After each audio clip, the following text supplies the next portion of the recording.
Despite the differences that the United States and Russia have regarding the current Ukrainian conflict, and these differences are many, there's been one foundational point upon which both parties agree. This conflict cannot be allowed to escalate into a nuclear war between these two parties. Indeed, in January of this year, the United States, Russia, together with China, France, and the United Kingdom, came up with a statement that said nuclear wars cannot be won, therefore they should never be fought. It is therefore with some hope that the world watched as the United States and Russia were scheduled to meet at the end of November in Cairo to discuss strategic arm reduction treaty implementation issues. But Russia withdrew at the last moment, and people were left scratching their head wondering why. Well, the bottom line is because Russia is determined that the United States is not a partner that can be trusted to engage in meaningful dialogue about a critical issue like nuclear arms reduction. This has played out not only in terms of how the United States has implemented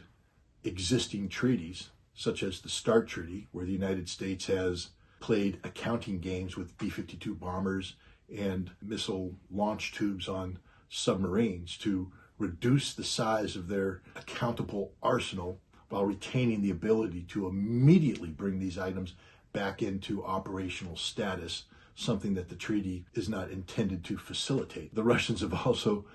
expressed some concern about the current sanctions policy of the United States, which precludes Russian inspectors from coming into the United States territory to carry out treaty-mandated inspections, while the United States says American inspectors should be allowed to continue their efforts. How could Russia trust the United States regarding disarmament when at the same time the United States is engaged in a policy designed to kill Russian troops in Ukraine, designed to make the Russian people suffer through economic sanctions? No, the United States is not a reliable partner when it comes to disarmament. And sadly, this critical issue will be left on the back burner for some time to come until the United States decides that it wants to do the right thing and behave as a responsible member of not only the global community, but the disarmament community.